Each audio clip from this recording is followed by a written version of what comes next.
President Trump is beginning to go after Bernie Sanders, and Bernie apparently has responded. Plus, we have a new Reuters Ipsos poll shows the Vermont senator making gains over Joe Biden. We are back with Zach Friend, Democratic strategist, and Patrice Onwuka, senior policy analyst at the Independent Women's Forum. All right, so this is an interesting development. Okay, finally, we've been charting here how finally the media is actually giving Bernie a chance. The Democratic establishment is kind of panicking. Obama world, which I know you were a part of, but is like, oh my God, what do we do? Right, they're starting to take shots at him in the media, et cetera. Well, now a new player has entered the fray. President Trump has gone after Bernie Sanders in a way that he really has never done before, repeatedly this week. So first, he attacked him on his views on Iran, saying he's dangerous. Bernie Sanders can't be trusted to defend American lives. He also put out this dumb fact. Bernie Sanders is a wealthy, fossil fuel guzzling millionaire, just like the wealthy Hollywood elite, et cetera, et cetera.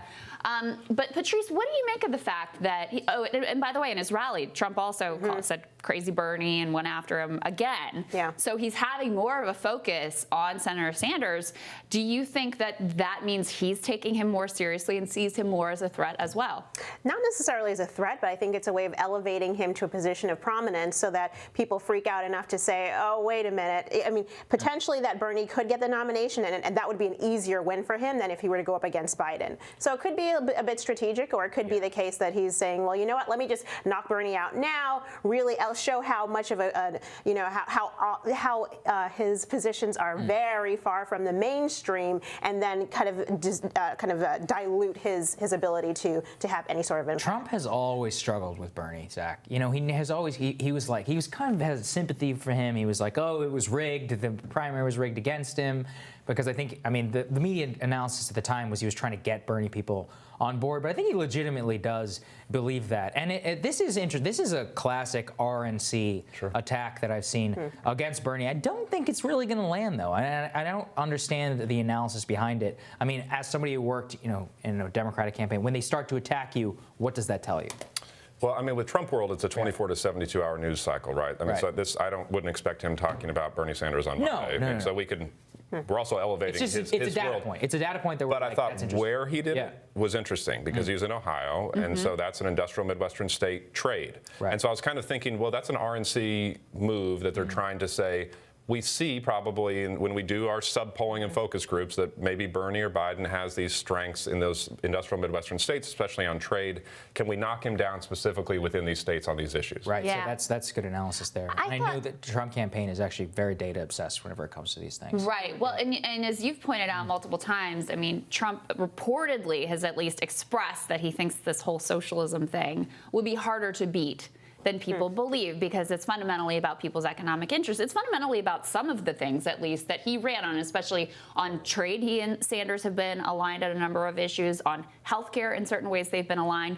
But the one that was really interesting to me really came to head this week with the conflict and potential conflict with Iran. Sanders really staked out, the strong anti-war, let's get out in the Middle East position that, frankly, sounds a lot like what President Trump said last time around. Of course, President Trump was on the other side of that, and he was drawing that contrast in the Sanders can't be trusted to defend American lives. But Bernie was on with Stephen Colbert last night, and this was not a direct response to Trump, I want to be clear, but this was, to me, a preview of how he may respond to these types of attacks. Let's take a listen. Politician, the president gets up there, we're going to be tough, and these are evil guys, we're going to go to war, wow, and your poll ratings go up. And then people say, well, wait a minute, what are the unintended consequences of that? Well, how many people are going to die? How much is it going to cost us? Oh, candidate X or Congressman X is soft on terror. 30-second ad. Congressman, X, he doesn't want to protect America. All right? And I really get very angry at that approach. Because we sit in the Congress in our beautiful rooms, beautiful studio over here, and we do not know what war is about. Patrice, it sets up, potentially, if Bernie were to be the nominee, a very interesting debate between him and President Trump, both of whom are not afraid to articulate their positions here. Well, you're talking about comparing Trump in 2015, 2016 when he was running, which a lot of those positions probably were similar to what Bernie Sanders is saying now, versus Trump as president. And when you become president, your perspective probably changes. The amount of information on things like a potential attack on U.S. soldiers, contractors, et cetera, cetera, makes your position very different from when you're the outsider looking in. And so, yeah, it would be a very stark contrast that they're able to draw between the two of them in their positions. But I think President Trump could effectively say, you know what, this doesn't mean that I don't want to continue endless wars, but I also recognize as commander-in-chief, there are lots of other angles that I didn't recognize in the past. Yeah, I'm not sure that's going to land, though. I mean, Zach, you guys knew better than anybody. I mean, tell us about the experience on the Obama campaign running against Hillary Clinton, and how pivotal was Iraq whenever it came to that? Oh, it was totally pivotal. It was a trust issue. It was a judgment issue. And the question for him was an experience issue, but he showed that judgment trumped experience, and that was something that he was able to use. The question is how war-weary is the country? It seems like we're pretty war-weary. By the way, right? you think we were war-weary in 2008? 2019 is worse. Yeah. But you see how quickly, and I think the answer to that was how quickly Trump flipped on this issue, and how quickly the RNC in his own campaign flipped. And he went from we took down a terrorist to I'm aiming for peace in 24 hours, and they completely sub-messaged that as though he had never said the previous thing. So I think that was an answer to how war-weary their focus groups were. Yeah, I think you're exactly right. Going back to their focus group being Tucker Carlson.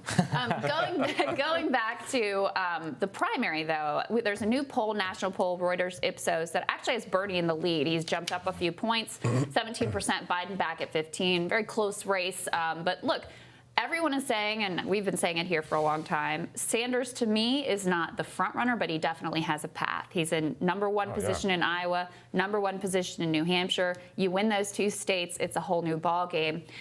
So how do you think that this Iran war issue plays right now? We've got a debate coming up between him and Biden in this primary, because you've got a very clear contrast here.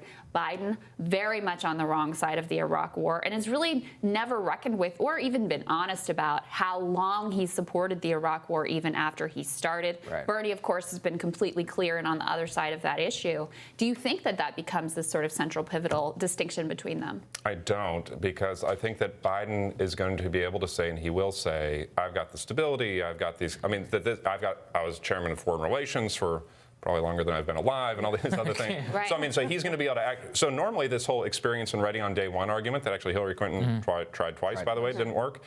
In this situation could actually have some sense. And But why do you think that when it didn't work for Hillary? I think because, again, he's been very stable in his numbers. So I think that people are looking right now for normalcy. I actually think that's what, overall, I think the states that will determine this election are just saying, can I wake up tomorrow and not wonder whether we're going to be in a war, what tweet's going to affect my bottom line financially? And that's, I think, the sub-numbers of that poll showed that 40% said that they think that the most important issue is who can beat Donald Trump, and they put Biden way at the top of that. So I think at the end of the day, I think that's what Democratic voters are actually looking for. This is the problem that Bernie has, which is that he has not effectively prosecuted the case against Biden that he is unelectable. He needs to destroy the veneer of electability around Joe Biden on Iraq, on trade, and on so many of the other issues that flipped the industrial Midwest to Trump. And I do think that, just going on Anderson Cooper once is not going to be enough. He needs to, really just say it over and over again. His campaign needs to have a concerted strategy to go after Biden, because right now, Patrice, a lot of Democratic voters actually trust Biden most on foreign policy, which is God help us if that's true. But, this is a man who, Barack Obama's own Secretary of Defense, Bob Gates, said has been wrong on every major foreign policy decision for the last 40 years. And we don't hear that type of rhetoric out of the Sanders campaign or even out of the Warren campaign, frankly. Well, frankly, Sanders is not hitting anyone in particular. He's more about pushing forward his ideas and free healthcare for all, and which is great. This very same poll, when you dig down to people say the most important thing is healthcare, but also when they make a decision, it's about the ideas and the policy. But then when you ask them, well, what's really important issue, it's can you beat Trump? And so, I think the Sanders campaign needs to make that pivot. Well, I will say they are making that pivot. Certainly Sanders, in that interview with Anderson Cooper, that was very intentional and strategic, setting up this debate. His staffers, we had David Sirota on, his speechwriter. He said that Biden was a pathological liar with regards to Iraq specifically, not in general, but with regards to Iraq. So they are taking the gloves off. Sagar's question has been, is it too little, too late? Yeah, I think that's really the it's one. 24 days to the Iowa caucuses, and in the meantime, we have an impeachment trial. We have Iran. I mean, this is getting completely lost in the news. To get somebody to believe something, you have to, or to know something, you have to say it over and over again. I mean, you worked on campaigns. When you have an effective message, how many times do you have to say it into the general public for it to actually resonate with somebody? Well, the easiest analogy is, when have you ever seen one car ad for a car? Yeah. I mean, so marketers know that this story has to be repetitive, and there has to be a narrative about it. Yeah. Joe Biden has created a narrative that he's the most electable. Right. He can beat Donald Yeah. Trump. That happens to be the #1 issue that people care about. I think that he's going to get the most delegates going into the convention. Yeah, I think that's right. I think that's a pretty fair argument. Guys, thank you very much. Thank you, guys. Thanks. Next week on Rising, we're going to have Iowa caucus expert Dave Redlosk to talk about the first voting contest of 2020. And national security analyst Bill Arkin is going to bring his perspective on Iran. Thank you so much for hanging out with us this week. Have a fabulous weekend. We will see you back here on Monday. See you guys tomorrow.